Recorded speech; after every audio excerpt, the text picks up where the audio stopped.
Can we talk now? I've been waiting for a super long time. You really are Perry, aren't you? I haven't seen you in so long. How come you're all grown up? Wait, did I somehow travel to the future on accident? Or am I dreaming? What a long dream. Neither. You died, Clervie. That's what happened. No sugarcoating, no nothing. You could have at least sugarcoated it a little. Look, she's done speechless. If this really is Clervie's younger self, then I would say she's probably had enough lies. Oh. Okay then. You're taking that well. Huh? That's it? You accepted it just like that? Yep. If that's what Perry says happened, then I believe her. Perry wouldn't lie to me. Plus, I don't really need to know why I'm like this. I'm more curious about what happens in the future. If you're a harbinger now, Perry, that means Mother is gone, isn't she? That lady had it coming. Can you tell me about it? I want to know what happened to her. And to me. You never stopped trying to defy fate. At first, no one believed you. You could only vent your frustrations to the moon. In fact, you often sought comfort in the night sky. You wanted to see the aurora, so one night we promised each other we would go to Snezhnaya to see it together. Later on, you tried to run away, but you were brought back each time. Mother spared your life, but it wasn't out of kindness. Instead, she decided to make an example of you by slowly torturing you over time. That way, the other children would know what happens to traitors. Still, you never gave up. Mother hoped that through ruthless duel after ruthless duel, she would be able to crown an ultimate victor among the children she raised. But you called on everyone to unite, to fight to a draw in order to reduce casualties. Your efforts may have only delayed the inevitable, but still. You gave them hope. You tried everything you could think of, but every attempt ended in failure. Still, you never turned your sword on Crucibina, and you never turned it on me. On that gloomy day, you told me, "For the last 16 years of my life, I've done everything I can to fight for freedom. But now, I realize that the only freedom I truly possess is the freedom to choose to die." Who is Clervie's father? I never imagined I would say something like that. I must have been feeling really worn down. But somehow, I still think I understand. According to Mother's plan, only one of us was going to make it until the end. And I always hoped that person would be you. If I could do it all over again, I still don't think I would make a different choice. Even when I first met you, I knew you'd be able to do what I couldn't. Is that so? Even now, I'm not sure I truly understand what kind of freedom you were trying to pursue. But as the head of the House of the Hearth, and as the children's father, I've tried to give them the most basic of freedoms. The freedom to choose their own fate. It's something I discussed with the Eudex of Fontaine. The children who want to leave the house will have their memories wiped clean of all secrets pertaining to the organization. In return, they will be allowed to live a normal life in Fontaine without being prosecuted for their past. Of course, I won't simply hand freedom to them on a silver platter. They have to fight for it and prove themselves worthy of it. Only freedom that is earned has true value. Fair enough. That's more than enough. That's exactly the kind of life I was fighting for. You know, Perry, I think you're a pretty amazing king, and a really great father, too. I'm really happy that you're the one who took over the house. I guess I do have one regret, though. I still haven't seen the outside world. You're literally outside right now. It just so happens that our dear guests over here have been to many nations and traveled to countless places. Perhaps they would be willing to tell you what the outside world is like. Really? Of course! We've traveled all over the place. We've got so many stories, we could probably talk your ears off for 3 days straight.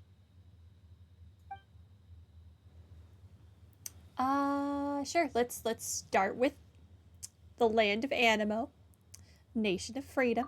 You know, I used to dream of being a bard, playing the lute while singing into the winds of freedom. Even if there was no one there to listen, I would have continued to sing no matter what. Let's talk about the land of Geo, nation of contracts. Ah, that's where Mora comes from. I never knew that before. If I had some Mora, I would buy 3 new dresses. One for me, one for Perry, and one for Mother. You really need to stop caring It's about your just mother. too bad Perry doesn't like wearing dresses.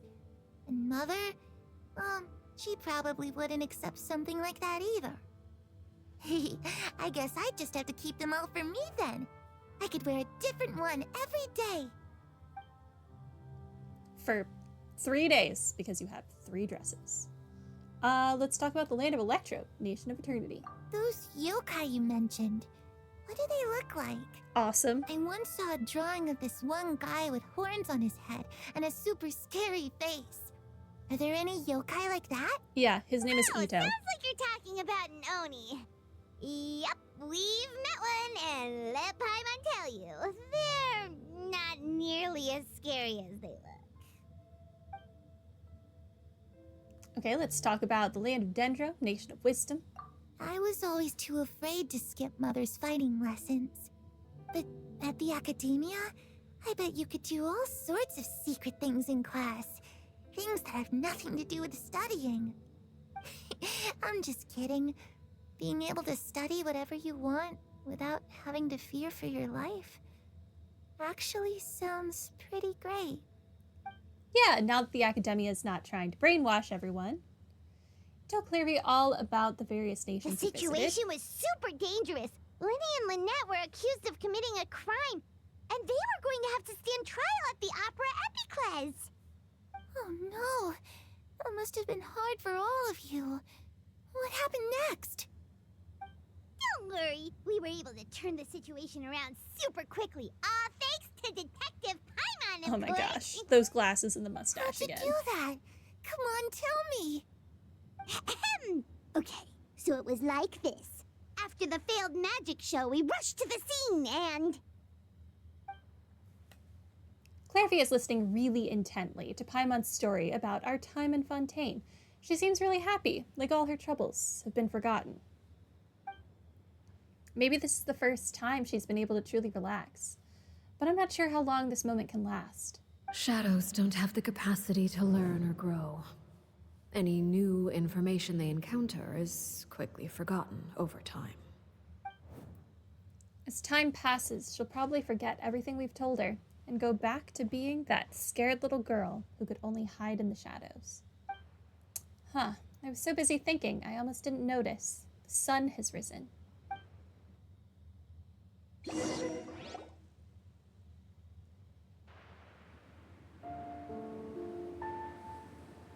Clervie, you've worked tirelessly from the shadows to overthrow the House of the Hearth. Now, by my authority as the Knave, I shall announce how this matter ends. You are hereby expelled from the House of the Hearth. You are no longer tied to this place, nor are you bound by its rules. You're saying that I can finally leave? I get to experience the outside world as well? Oh, I almost forgot. There's no getting older for me. Still, seeing who you grew up to be makes me really happy, Parallel. Take care of yourself. Goodbye. May we meet again someday.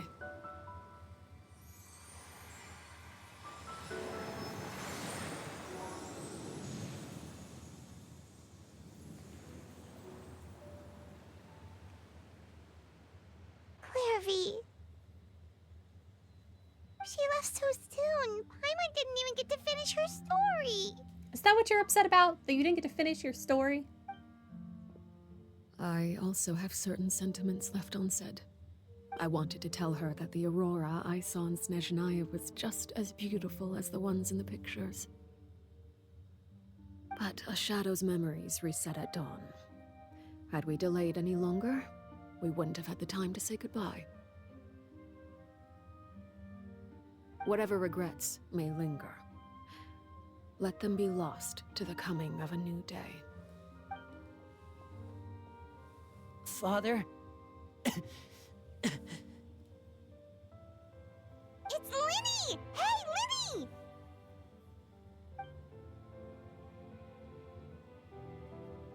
What is he doing back here? Let's go check it out.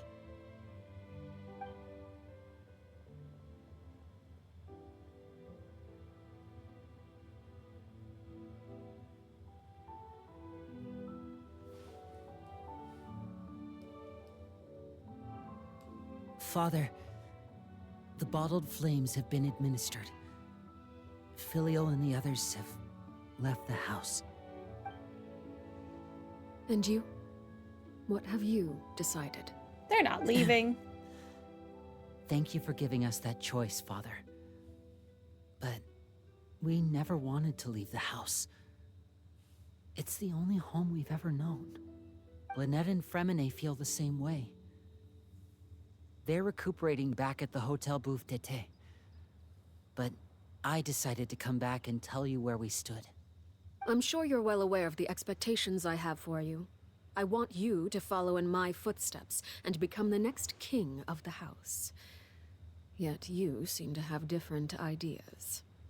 I must admit, I'm rather surprised by your decision to stay. There's nothing wrong with choosing to live a quiet life. Leading this organization is a heavy responsibility, one not so easily carried by someone forced onto the throne. I just never understood what you saw in me. What made you believe I was deserving of that throne? You're brave, talented, and, most importantly, you cherish your family. You would do anything to protect them, even if it costs you your life. It's very true.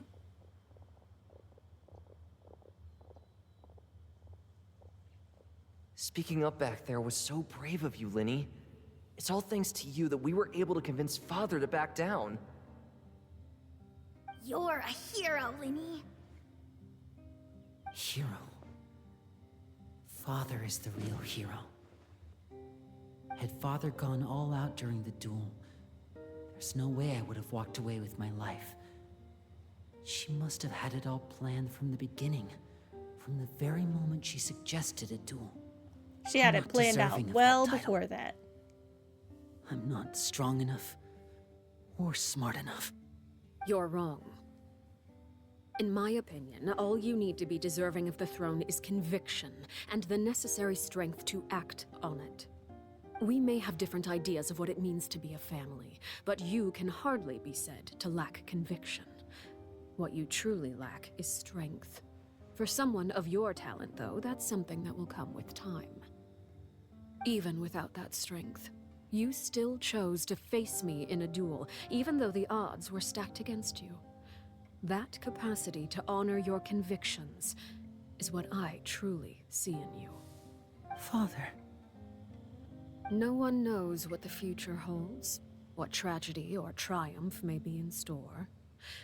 Being at the head of this organization requires the strength of will to face whatever comes. Caution will only hold you back. If reaching a certain standard were required to go after what you want, I would never have succeeded in killing my predecessor.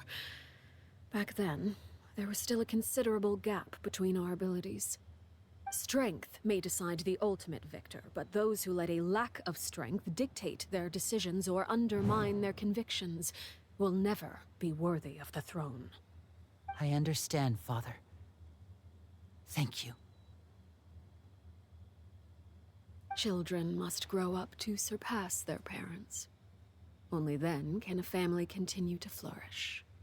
The road ahead is not an easy one, so I'll ask you one last time. Are you certain you want to stay? You've done so much for me, Father, and that kindness must be repaid. Plus, with Project Stuja at hand, there are many dangers ahead, and I, for one, don't intend to back down. Protecting my family at all costs. That's my conviction. Very interested in what Project Stuja is going to be. Hopefully we'll deal with that nonsense in Natlan. Then you're welcome to stay. As for Project Stuja, you need not be too concerned. If those cowardly businessmen and heartless dignitaries try to take us down, I'm prepared to teach them a lesson. Having members who longed for the light was our organization's last weakness. With those members no longer among our ranks, the House of the Hearth is like a spider hiding in the shadows. We need only wait for our prey to come to us. At present, our imperative is to use their plan to our advantage. In doing so, a crimson moon shall rise amid the frigid blizzards of winter. No demonstration of loyalty shall go unrewarded, and no sacrifice shall be in vain. As for the two of you, whether we meet again as friend or foe, I'll remember the camaraderie we shared in this moment. No matter how arduous the journey ahead, I hope we both reach our desired destination. Wait until 2 days later. There's still more to this quest. Also, side note, this must be an absolutely terrible dueling ground with all this uneven footing. How is Arlecchino jumping around this place in those heels? Could not be me. 2 days.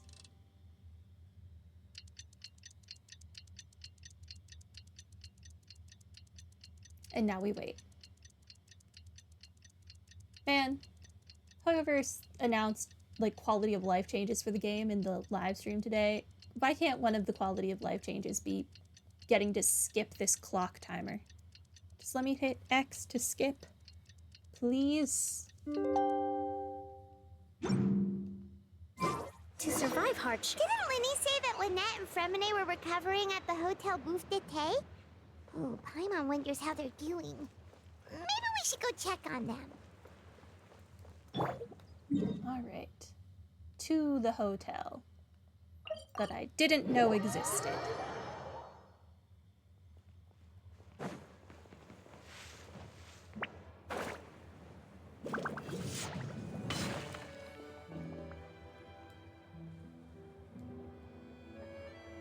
Lynette?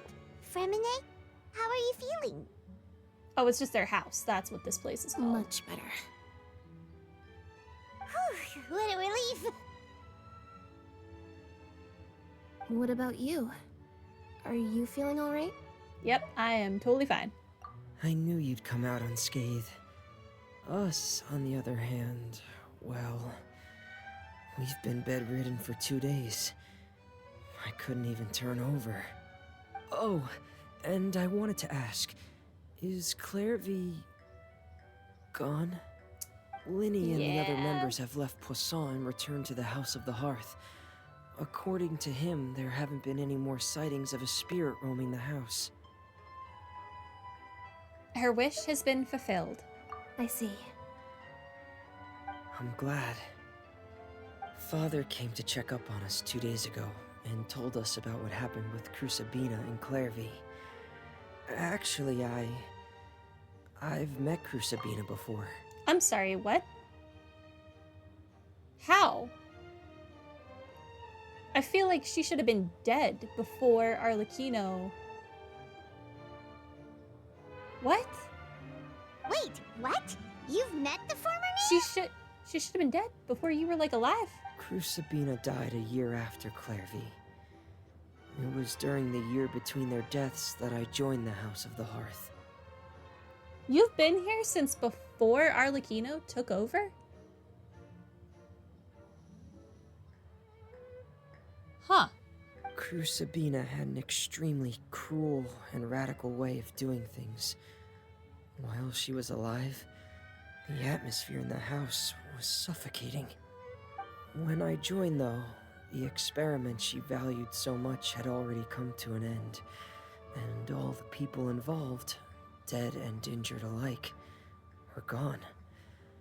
Crucibina never talked about the past with us newcomers.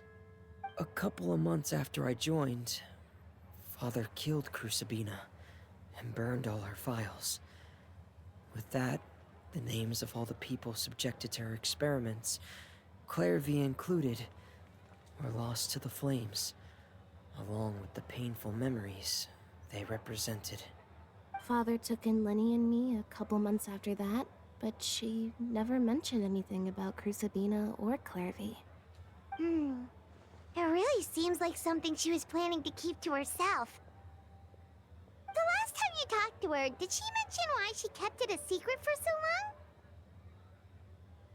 She said she didn't want us to be affected by the darkness of the past. She was worried we'd develop a false sense of gratitude towards her if we knew about it. The foundation of a family should be free of any corrupting influence. Whatever happened in the past, it has nothing to do with who we are now. And that's what Father told us in the end. But I still thanked her for everything. It was only after hearing about what Crucibina did that I finally realized how insignificant our lives could have been. The members of the house meant nothing to her. To say that she valued them in any way, even just as a tool, would probably be giving her too much credit. Man, I guess I just assumed that Arlecchino is significantly older than she actually is, and she'd been the knave for longer than 5 years. Wild. If Father hadn't taken over the House of the Hearth, I probably would have already... Don't think about that. Father rarely brings up the fact that she saved us. She doesn't believe that being indebted to her should be what ties us together. But even if we didn't owe her anything, we would still choose to stay. Because this is our home. We may have arguments or times when we feel wronged. Some people may even choose to leave. But as long as Father is here, we will always have a home. Whether the path before us is bathed in sunlight or shrouded in shadow, we'll follow Father wherever she chooses to go. So I wanted to say thank you for helping us make it through this crisis. Without your help, we could have lost a lot more along the way. Oh, we didn't do anything, really. Just invite us back as guests and we'll call it even. Of course. You're welcome anytime. Are Filio and Nantoy okay? I actually saw them at a cafe this morning. They didn't recognize me. From what I could tell, they were drinking coffee and talking about one of the operas that started running recently. They seemed happy. If I had to take a guess, I would say they finally found the kind of life they always wished for. Well, good for them, I guess. Hopefully the littler children who also wanted to leave are well taken care of. What is this thing that I got? Oh, it's not a recipe, it's just an actual furniture item. Never mind. Alright. That story quest took a lot longer than I anticipated. So that is unfortunately going to be it for the day. I don't know when the next Genshin stream will be. To be determined. Probably sometime next week. But that's going to be it. Have a good one. Bye!